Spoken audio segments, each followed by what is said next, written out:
Hello guys. आज हम एक इलास्टिसिटी का क्वेश्चन देखने जा रहे हैं जो कि हमने यूडोप से लिया है। ये क्वेश्चन जो है वो सिर्फ जेई के लिए इम्पोर्टेंट नहीं है, वो नीट वालों के लिए भी काफ़ी इंपॉर्टेंट क्वेश्चन है। तो आई होप वो क्वेश्चन आपके स्क्रीन पे विजिबल होगा। A horizontally oriented copper rod of length L is rotated about a vertical axis passing through its middle. What is the number of revolution per second at which the rod ruptures? Take density of rod as rho and tensile strength as sigma m. तो देखते हैं इसे कैसे करना है। तो ये question काफ़ी लोगों ने पहली बार देखा होगा, इसलिए इसे समझना भी काफ़ी इम्पोर्टेंट है। तो सबसे पहले हम इसका एक डायग्राम बना लेते हैं। तो हमारा ये एक रॉड हो गया, इसका लेंथ हमारा एल है और इसका डेंसिटी रो दिया हुआ है और इसके सेंटर से एक एक्सिस पास कर रहा है, इसके अबाउट ये रोटेट कर रहा है हमारा। और हमें बताना है कि कितनी कितनी ओमेगा से ये रोटेट करेगा कि ये रॉड जो है वो रप्चर कर जाएगा।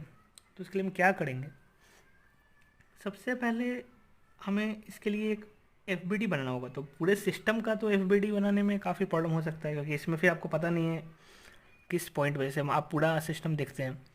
तो इसमें सिर्फ आप सेंट्रीपिटल फोर्स ले सकते हैं, टेंशन आप लिख ही नहीं सकते या कोई फोर्स इंटरनल नहीं ले सकते हैं।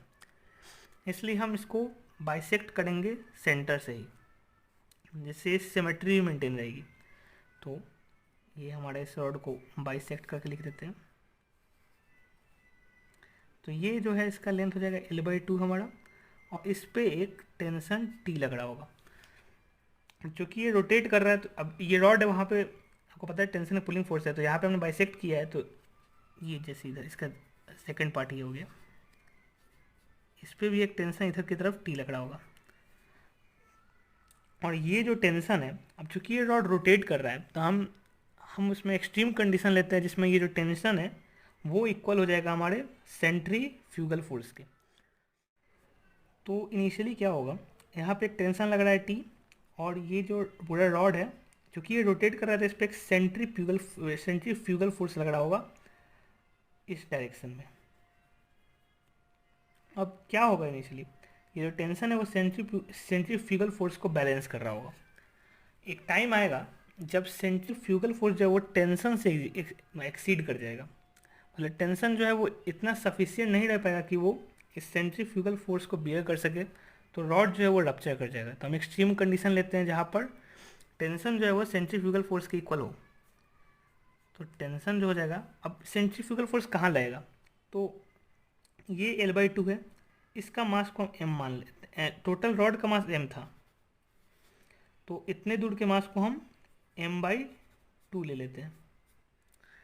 तो और इस ये जो पूरा रॉड इसका लेंथ L/2 है, तो इतने दूर का जो सेंटर ऑफ मास है वो हमारा L/4 पे लाई करेगा।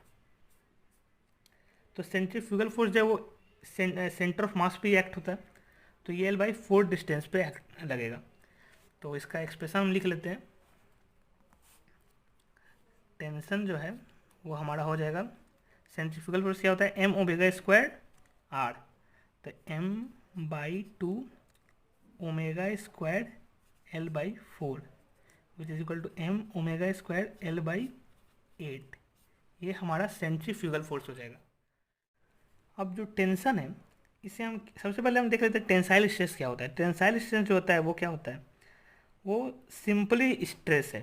तो स्ट्रेस क्या होता है, फोर्स बाय एरिया, और ये यहाँ पर सिग्मा m दिया हुआ है। फोर्स जो यहाँ पे इस पॉइंट पे टेंशन T लग रहा है, तो टेंशन को हम लिख सकते हैं सिग्मा m इंटू ए। ये हम टेंशन को लिख सकते हैं ऐसे, ये हो जाएगा हमारा m/2 ω² L/4, और m जो है वो क्या हो जाएगा हमारा डेंसिटी इंटू वॉल्यूम। तो इसको भी हम लिख सकते हैं डेंसिटी इंटू वॉल्यूम ω² L। अब कैंसिल आउट कर देते हैं एरिया को, तो यहाँ से हमारा आंसर आ जाएगा ω² का 8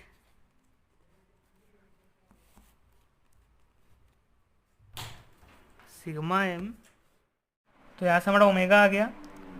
अब हमें बताना था कि कितना रिवॉल्यूशन पर सेकेंड वो करेगा। तो हमें पता है कि किसी का आरपीएस अगर 1 रिवॉल्यूशन पर सेकेंड है, इसका मतलब कि वो 2 पाई एंगल 1 सेकेंड में कवर कर रहा है। तो ओमेगा का मतलब क्या होता है, 1 सेकेंड में ये इतना एंगल कवर कर रहा होगा। तो इसको हम आरपीएस में चेंज करने के लिए 2 पाई से डिवाइड कर देंगे। तो आरपीएस हमारा आ जाएगा 1/2 pi into root under 8 sigma M by rho L square, जो कि हमारा फाइनल आंसर है। आई होप आपको ये क्वेश्चन क्लियर होगा।